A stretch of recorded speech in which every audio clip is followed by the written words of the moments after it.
La Asociación Latinoamericana de Educación y Comunicación Popular, ALERE, presenta Voces sobre la Mesa. Voces sobre la Mesa.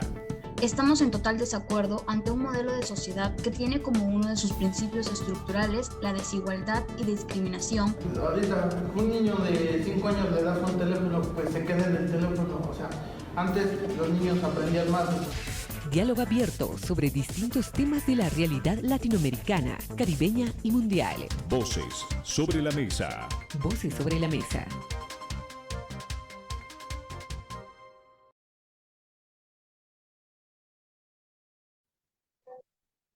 Hola, ¿qué tal amigos? ¿Qué tal amigas? Un gusto poderles saludar acá presente en una jornada más de Voces sobre la Mesa. Les saluda Adalid Arciénega desde el cono sur del continente, desde Bolivia. Es un gusto poder estar conectados a través de esta gigante red de radioemisoras de enfoque popular que están allá por el centro, allá por Mesoamérica, acá por el sur y como siempre abordando temas diferentes. Hoy hablaremos de lo que representa la Convención de Derechos para los Niños y Niñas, que justamente tiene todo un antecedente, una celebración o conmemoración especial en esta fecha oportuna para poder hacerlo, pero en todo caso hoy tenemos una invitada que nos acompaña desde Venezuela. Ella es Luisa Pernalete, integrante del Centro de Formación e Investigación de Fe y Alegría Venezuela. Además, ella es coordinadora del programa Madres Promotoras de Paz y activista de derechos humanos. Luisa, un gusto poder saludarte y un fuerte abrazo para ti en este día tan importante. Sí, muchísimas gracias. A mí me dan para hablar sobre educación y sobre derechos del niño, me dan un minuto, me lo agarro, pero me dan un día y me lo agarro también. Así que, bueno, vamos a aprovechar esta oportunidad que me da leer para poder hablar de los derechos del niño en este mes tan importante que precisamente pues se celebra otro aniversario más de esa Convención de Derechos del Niño que marcó un hito pues en los derechos de los niños y adolescentes en todo el mundo, ¿no? Bueno, vamos ingresando entonces en tema, hablaremos acerca de la niñez, de las obligaciones, pero sobre todo de los derechos que tienen los niños y cómo es que se están cumpliendo dentro de nuestra América morena. Hay una frase entrecomillada que te la voy a decir, Luisa, y tú me vas a decir para empezar qué impresión te provoca la misma. Abro comillas. Todos los seres humanos nacen libres e iguales en dignidad y derechos. ¿Qué representa esta frase tan recurrentemente dicha, pero tan importante para lo que significan los derechos humanos de los niños? Mira, esa es la base en realidad de todo lo que es la, los derechos humanos inclusivos, que no excluyen a nadie. Todos nacemos libres iguales ante la ley. Eso en un continente como el latinoamericano, en donde hay tanta inequidad, eso es importante subrayarlo, porque no es lo mismo nacer en la selva en Venezuela, aquí en el sur, o nacer en un barrio de esos de los cerros de Caracas, a nacer en una urbanización clase medio, clase alta de Caracas, ¿no? Eso va a significar que en uno no tenemos garantizado casi nada y en otro pueden ser que tenga garantizados todo. Y por eso estamos los activistas en derechos humanos precisamente para difundir y defender la Convención de Derechos del Niño, que por cierto, el artículo 42 de la Convención dice que hay obligación de todos los estados de difundir los contenidos de esos 54 artículos que tiene la Convención. Bueno, estamos hablando con Luisa. Luisa Pernalete, que nos acompaña desde Venezuela, quien nos está ayudando a reflexionar y profundizar acerca de esta convención, acerca de lo que le confiere a los niños y a las niñas. Y a propósito de ellos, decíamos que todos los niños y las niñas tienen los mismos derechos humanos generales que los adultos, obviamente si hacemos una comparación, pero también existen otros que están derivados de acuerdo a sus necesidades especiales. Y aunque suene obvio decirlo, algunos sectores de la sociedad todavía no lo han logrado entender. Por ejemplo, ¿por qué los niños no son una propiedad de los papás? Si podrías explicarnos con este tema o con algún ejemplo, Luisa. Sí, mira, en primer lugar, quería decir que yo, para trabajar los derechos del niño y del adolescente, como yo pues canto y toco cuatro, cuatro es un instrumento muy popular en Venezuela, es como una guitarra pero de 4 cuerdas, entonces yo agarro mi cuatro, hago unas estrofas y así les resulta más fácil a los niños y adolescentes recordar la convención, ¿no? La convención es un medio de protección para los niños, por eso hay que difundirlo y ponerle mucho cariño. Ajá. Los niños tienen derecho al amor y protección. Yo no lo estoy inventando, lo dice la convención. Entonces voy en estrofas que riman, trabajando la convención, ¿no? Que los niños no son propiedad de los papás, así es. Hay un principio muy importante en la convención que es el interés superior del niño. Eso significa que independientemente que yo sea el papá o la mamá, por supuesto yo soy corresponsable si soy papá o mamá, ¿no? Igual que el Estado, igual que la sociedad. Pero el interés superior del niño significa que cualquier decisión que haya que tomar importante sobre los niños tiene que estar por delante el interés superior del niño. O sea, ¿qué es lo que es más necesario o importante o relevante para el niño o la niña, ¿no? Entonces, eso lo establece la convención, al igual que hay otro elemento muy importante de la convención que dice que todos los países signatarios, que fueron prácticamente 196, todo lo que así, este ha sido el instrumento de derechos humanos más confirmado, digamos, por la Asamblea General de la ONU, ¿no? Todos los países latinoamericanos creo yo que lo firmaron, ¿no? 196 países lo firmaron. Entonces, hay una obligación por parte de todos los países signatarios de adecuar su legislación de niños y adolescentes a este marco de la convención. Eso fue muy importante y sigue siendo muy importante porque creo que la mayoría de los países lo hicieron, precisamente porque habían algunas leyes que eran como contrarias a esto de ser inclusivo, a esto de que los niños tienen derecho desde que nacen, no haya que esperar a los 18 años para que los niños pudieran tener derechos, como lo dice la convención, desde que nacen tienen derechos, ¿no? Entonces, creo que la convención marcó un hito y se ha ido paulatinamente adecuando todas las legislaciones latinoamericanas a esta convención, ¿no? Eso tiene que ver con algo que fue distinto a antes de 1999, que fue cuando 1990, perdón, que fue cuando se promulgó la Convención de Derechos del Niño. Luisa, te hacía esta pregunta en relación a la propiedad o el sentido de propiedad que desarrolla el progenitor por el niño, porque es recurrente escuchar, es mi hijo, es mi hija, entonces me tiene que ayudar en la casa y tiene que salir a trabajar, o es mi hijo o es mi hija, y pues como yo tengo la custodia de ese niño o de esa niña, se va a quedar conmigo y yo decido por él si ve o no ve a su papá o a su mamá. Son temas así donde se están vulnerando esos derechos de la niñez. ¿Cómo observan ustedes este sentido de pertenencia que a veces los papás desarrollamos de manera equivocada? Mira, la convención dice que son 3 los responsables sobre los derechos de los niños y adolescentes, ¿no? El Estado, por supuesto, que es el último garante, el que tiene que responder, el que diseña las políticas públicas, ¿no? La familia, ¿no? Porque aquí está golpeando una ventana aquí. La familia, porque bueno, evidentemente el niño nace dentro de una familia, ¿no?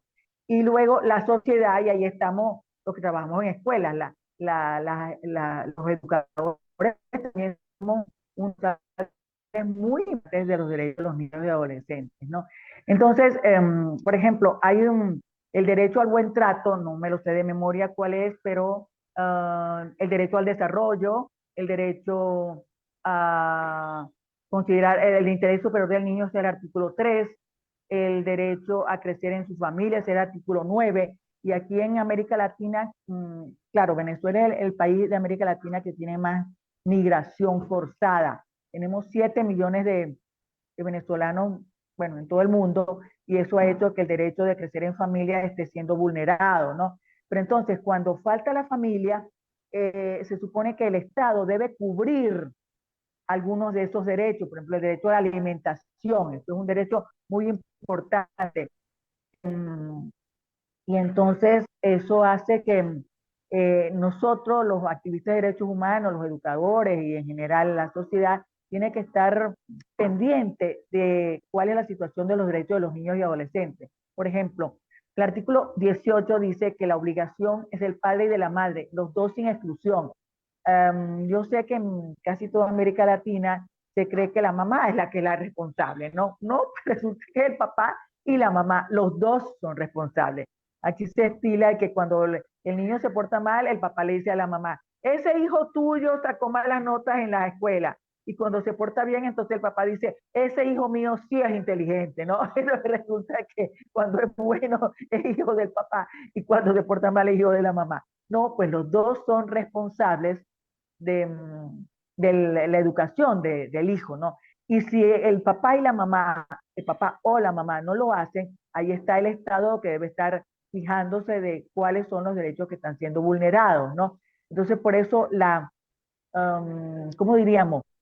La observación de los derechos, la integración entre familia, escuela y sociedad, perdón, familia, sociedad y Estado son importantes, que lo que nos interesa es que los niños en esta edad necesitan protección. Otra cosa yo de adulto, bueno, ya yo veré cómo me las arreglo, pero los niños, niñas y adolescentes necesitan protección y paulatinamente van asumiendo todos sus derechos, el derecho a opinar, el derecho a organizarse, el derecho al trato, por ejemplo, ¿no? Paulatinamente los niños van asumiendo sus derechos y también tienen deberes, ¿no? Pero creo que es importante que desde que nacen los niños tienen derechos. Y eso somos tres los responsables, lo vuelvo a subrayar. El Estado, que es el último garante, la familia, por supuesto, porque ahí nace, y el resto de la sociedad, y ahí estamos los educadores. Y como, bueno, al leer en una organización latinoamericana educativa, entonces también tienen obligación de estar pendientes de los derechos de los niños y niñas y adolescentes. Luisa, si tú hace 10 años atrás hablabas de la tecnología, no podías proyectar cuán fuerte podía llegar a ser esto en la vida de los niños y de los jóvenes. Ha cambiado todo este contexto, más aún después de la pandemia, y cómo es que ahora se van conectando las nuevas sociedades a la tecnología, a la información y a la comunicación. ¿Tú crees, consideras que con esa evolución han ido aumentando los hechos, por ejemplo, de vulneración de derechos de los niños y niñas y adolescentes en el continente? Mira, yo creo que lo de la tecnología tiene hay que mirar con los dos ojos, ¿no? El ojo que mira los problemas y el ojo que mira las posibilidades, ¿no? Porque llevamos las luces en medio del apagón. Ciertamente la tecnología ha ayudado a difundir muchísimas cosas que antes era muy complicado. Cuando yo empecé, tú no habías nacido tal vez cuando yo comencé a trabajar en Fe Alegría hace 50 años, la cosa era muy complicada difundir cualquier cosa, ¿no? Ahora, bueno, yo tengo un montón de miles de seguidores en porque antes se llamaba Twitter, ahora se llama X, ¿no? Antes eso no era posible, todo tenía que ser de manera presencial o algo con la radio, ¿no? Pero ahora con la nueva tecnología, por supuesto, se puede hacer inmediatamente para todo el mundo, ¿no? Pero también tiene de negativo que hay muchos peligros también en las redes sociales, muchos peligros en la tecnología. Por ejemplo, abuso sexual, acoso, que a veces son, ¿cómo diríamos? Como que no se sabe quién es el que acosa, y hay mucho peligro para los niños y adolescentes en las redes sociales y en la tecnología. Hay mucho promoción de la violencia, ¿no? Y la convención establece que el artículo 17, que la radio y televisión y los medios en general deben dar su aportación. Eso lo dice el artículo 17 de la Convención de Derechos del Niño, ¿no? Entonces también las redes sociales y la radio y la televisión y los medios tienen obligación de respetar los derechos de los niños y adolescentes, ¿no? Y nosotros los adultos tenemos que estar pendientes, porque a veces el niño y el adolescente no sabe que está siendo sometido a acoso o abuso, o no sabe que está siendo irrespetado en su derecho, ¿no? Ahí está, esta convención ya adulta, mayor, por la edad de años que tiene, pero aún así con una esencia, con una raíz que tiene justamente el compromiso de tres sectores, tú lo decías, ¿no? Ese triángulo, el Estado, la familia y por supuesto nosotros como sociedad para poder proteger la vulneración en contra de los niños, o sea, todo lo que está pasando actualmente. Y esta convención, por lo que yo he podido observar, dice, ofrece una visión del niño como individuo y como miembro de una familia y una comunidad con derechos y responsabilidades apropiadas o apropiados para su edad. Pero si hablamos de vulneración de derechos, Luisa, ¿cuáles crees tú que son aquellos que se están vulnerando de mayor manera? Tú dabas, por ejemplo, en el caso de la niñez en Venezuela, que los vemos en las calles del continente, son niños que están migrando de manera involuntaria, pero algunos con sus papás, otros no sabemos realmente si son sus progenitores, pero bueno, ahí está la vulneración de derechos.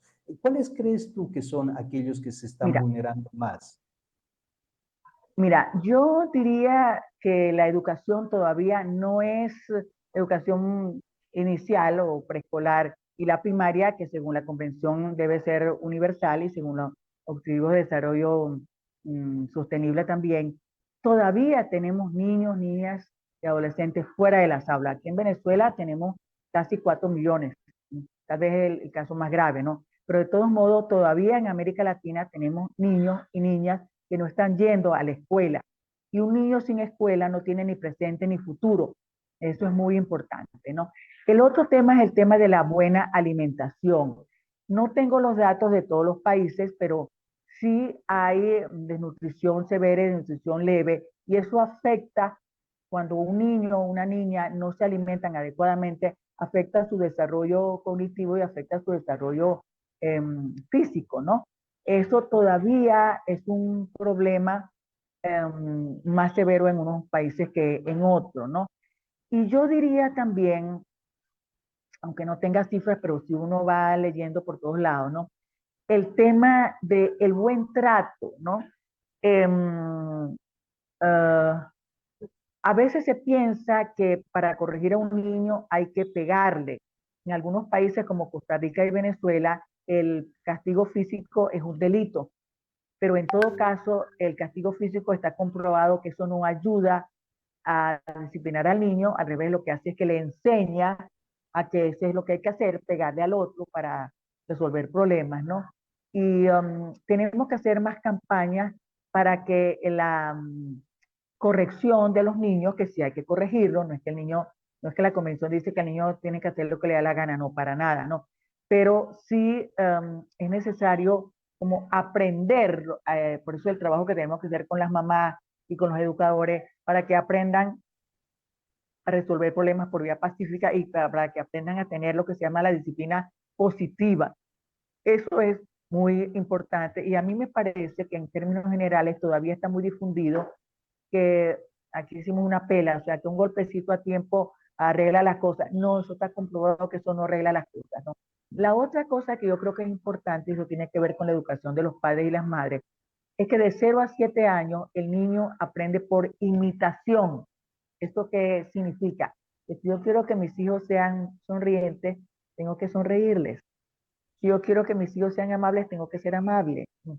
Ese papel en la educación positiva de los niños no está muy claro en todos los papás y las mamás. Mi trabajo principal en Fe Alegría es, en estos últimos 12 años, es trabajar con las mamás, ¿no? Y ciertamente las mamás no hacen las cosas mejor, no porque no quieran, sino porque no saben hacerlo, ¿no? Cuando yo les digo eso, que se aprende por imitación, entonces las mamás al mes, cuando terminamos el curso y nos volvemos a reunir, oye, pues resulta que han cambiado, o sea, las mamás pueden ser mejores madres si tienen herramientas. Entonces ahí yo creo que si bien no lo dice la convención, pero lo tenemos que decir nosotros que somos educadores y la LR es una institución educadora, hay que trabajar en la educación de padres, de madres y también de maestros, sobre todo los maestros de las primeras eh, años, ¿no? Y la otra cosa que yo creo que es importante, eso lo dice la Convención también en su artículo, es que todos los países signatarios, yo creo que toda América Latina es signataria, todos los estados latinoamericanos son signatarios de la Convención, es que hay que rendir cuentas de cómo están los derechos de los niños y adolescentes, ¿no? No siempre los estados cumplen con esa rendición de cuentas. Entonces, nosotros, la sociedad, tenemos que insistir con nuestros estados, con sus representantes en los gobiernos, de que rindan cuenta de cuál es la situación de los deberes y de los deberes perdón, de los derechos de los niños, porque una infancia buena, de buen trato, buena alimentación, buena educación, esa es la base para que cuando adulto tú también seas un buen ciudadano. Si tú en tu infancia, eso se ha comprobado científicamente, ¿no? Tú en tu infancia, por ejemplo, recibes muchos golpes eres maltratado, lo más seguro es que si no trabajas eso conscientemente, cuando tú seas adulto seas un maltratador también. Eso se ha comprobado científicamente que los maltratadores adultos fueron maltratados en su infancia, ¿no? Entonces, claro, eso no significa que todo niño maltratado va a ser un adulto maltratador, no. Eso es parte de lo que yo trabajo con las mamás, es que puedan revisar su infancia y ver que eso no fue bueno para ellos. Entonces no tienen por qué repetir la historia.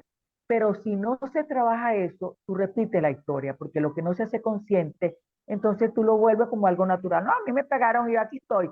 Sí, pero te estás pegando tú también al otro, estás maltratando al niño. Y eso hace que también seamos unos ciudadanos maltratadores, pues. Y América Latina es un continente con mucha violencia, unos países más que otros, ¿no? Y todos merecemos vivir en paz y todos merecemos este, convivir pacíficamente con los demás. Eso es un deseo. No vinimos al mundo para ser infelices, ¿no? Pero para ser felices necesitamos es aprender a convivir. Eso se aprende en la escuela, pero eso también se aprende en la casa, ¿no? Y los medios de comunicación tienen hoy mucha más importancia que lo que tenían antes. Qué agradable escucharte, Luisa. Sin lugar a dudas, para nosotros es una reflexión permanente, sabiendo de que llegamos a sectores populares, que llegamos a sectores campesinos, que llegamos a sectores indígenas, donde la información que tú nos estás transmitiendo llega como una reflexión para poder ser mejores padres y sobre todo cuidar los derechos de la niñez y de la adolescencia. Yo rescato de esta convención también el tema de la dignidad humana, y es justamente algo que deberían tener los niños, las niñas, para poder vivir de forma digna. Y cuando nos referimos a una forma digna es lo que tú decías, el tema de la educación, de la alimentación, de que todas las necesidades de los pequeños, a la medida de la posibilidad de los padres, sean cubiertas por sus progenitores. Pero uno cuando observa esta polaridad que existe en nuestra América, por un lado puede pensar que hasta incluso es un privilegio el contar con esta dignidad humana. ¿Qué piensas tú? ¿Es parte de este modelo actual en el que vivimos para mantener a los niños sumergidos en las calles? Porque cada vez son más. O simplemente que los papás no estamos asumiendo ese rol como debería. Bueno, yo creo que en América Latina, en unos países, otros, por supuesto, no podemos hablar como si fuéramos una realidad plana. Hemos ido como naturalizando el maltrato, ¿no? Porque la violencia no es solamente la violencia física, es también la violencia gestual, la violencia verbal. Uno ve en las redes sociales cómo la gente se insulta, ¿no? Entonces hay que recordar lo que decía Gandhi, mi vida es mi mensaje, entonces yo tengo que ser coherente, si yo digo que hay que tener buen trato, yo tengo que tratar bien a los demás, ¿no? Entonces hemos ido naturalizando el maltrato y eso es terrible, ¿no? Entonces hay que hacer campañas por el buen trato, hay que hacer campañas que la dignidad humana es de todos, ¿no? No solamente de los que tienen una educación superior, es de todos los niños y niñas y adolescentes. Yo he visitado varios países de América Latina con fe y alegría y yo veo en las esquinas, he visto pues en las esquinas, de algún par de años que no viajo, pero en las esquinas niños pidiendo, niños, bueno, trabajando, eso no debiera ser cosa de esa edad de los niños, la niñez y la infancia es para estudiar, no para trabajar, ¿no? Entonces, la dignidad humana tiene que ver con esa protección integral de los niños, niñas y adolescentes, ¿no? Y en eso nosotros, pues los educadores, tenemos que insistir en la necesidad de políticas de protección integral que le corresponde al Estado, pero que le corresponde al resto de la sociedad estar pendientes también, y somos parte de lo que podemos promover la dignidad humana o lo que podemos promover también el maltrato y la violencia. Y una cosa importante, ¿no? En el caso de los niños indígenas, que a veces tienen muy vulnerada su derecho a la salud, por ejemplo, seguimos teniendo en comunidades indígenas con pocos derechos, que la violencia no es natural, es aprendida. Las comunidades indígenas que viven en la selva, que no tienen contaminación con la cultura occidental, ahí no hay, en esas escuelas no hay violencia, en esas familias no hay violencia intrafamiliar, ¿no? Hay violencia de otro tipo, violencia estructural, por ejemplo, el derecho a la salud, otro tipo de derechos que no están siendo cubiertos, pero no hay maltrato. Eso significa que la violencia no es natural, es aprendida. Y lo que se aprende se puede desaprender. Eso es una noticia buena, ¿no? Que yo es que así me educaron a chiquita, sí, pero eso no te hizo bien. Toda violencia deja secuelas, entonces, y eso es indigno con la persona. Entonces, nosotros los adultos tenemos que insistir en que desaprender la violencia y aprender a tratar mejor a los demás y aprender a exigir, según las leyes, a los estados que aporten los recursos necesarios, eso lo dice también la convención, que los estados tienen que aportar los recursos necesarios para garantizar los derechos de los niños, niñas y adolescentes, ¿no? Luisa, tenemos un minutito más para cerrar el programa, pero no voy a dejarte ir Ajá, sin consultarte lo siguiente. Tú que estás en el ajá. tema de la educación y acabas de hablar acerca de la niñez en los sectores indígenas, ¿qué opinión tienes sobre el hecho de que niños indígenas en un contexto propio, con una identidad cultural propia, sean alfabetizados, educados en un idioma que no es el nuestro o que no es el suyo? En su caso, que no es el idioma nativo que les corresponde. Sí. La convención dice que los niños tienen derecho a vivir su propia cultura, ¿no? Entonces lo que se practica ahora es la educación bilingüe. O sea, nosotros en nuestra escuela de Fe y Alegría de Venezuela, que las que conozco muy bien, pues los primeros años solo se habla su lengua materna. Mm. Y después es que se le enseña el español, porque necesitan el español para relacionarse con el resto del país, ¿no? Pero los primeros años tienen que ser trabajados en su lengua materna y mantener la educación bilingüe, o sea, hablar ambas lenguas, son importantes las dos, ¿no? Pero no solamente la lengua, es también sus costumbres, ¿no? Eso yo creo que es muy importante porque además los indígenas tienen mucho que enseñarnos a nosotros los de cultura criolla, por ejemplo, el cuidado de la naturaleza. Oye, yo he estado en el estado Bolívar, al sur del país, en donde tenemos, Fe Alegría tiene escuelas indígenas en medio de la selva, y eso es impresionante, cómo cuidan la naturaleza. Si tumban un árbol aquí para sembrar, lo siembran un poco más allá. En América Latina la deforestación de los bosques es terrible y eso ha influido en el problema del cambio climático. Entonces, cuidar la casa común, si todos fuéramos más coherentes con la cultura indígena de América Latina, probablemente en América Latina tuviésemos menos problemas de deforestación y menos problemas del cambio climático que nos está ahogando.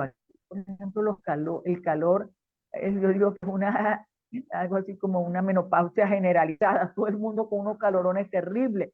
Aquí no teníamos tanto calor en la ciudad donde yo vivo, en el interior del país, pero en los últimos años eso es terrible, ¿no?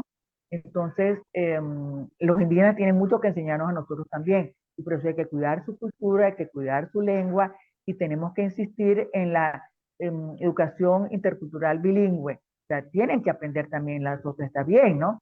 Pero deben conservar la suya porque esto es un valor muy importante, ¿no? Muy bien, muchas gracias por tu tiempo, por esas palabras de reflexión en este día tan importante. Luisa, tus palabras de despedida. Bueno, yo diría dice una de mis estrofas, ¿no? Convención es un medio de protección para los niños, por eso hay que difundirlo y ponerle mucho cariño. Entonces, eso forma parte de nuestro trabajo como educadores y de ustedes como comunicadores sociales. Muchas gracias. Bueno, queridos amigos, queridas amigas de ALER, de este continente, donde hemos podido hablar hoy sobre una jornada especial acerca de esta convención, acerca de los derechos de los niños, de las niñas y, por supuesto, de los adolescentes también. Se despide de ustedes Adalit Arciénega, un fuerte abrazo y el reencuentro será en una siguiente semana. Muchas gracias. La Asociación Latinoamericana de Educación y Comunicación Popular, ALER, presentó Voces sobre la Mesa. Voces sobre la mesa. Estamos en total desacuerdo ante un modelo de sociedad que tiene como uno de sus principios estructurales la desigualdad y discriminación. Ahorita un niño de 5 años le das un teléfono, pues se queda en el teléfono. O sea, antes los niños aprendían más. Diálogo abierto sobre distintos temas de la realidad latinoamericana, caribeña y mundial. Voces sobre la mesa. Voces sobre la Mesa.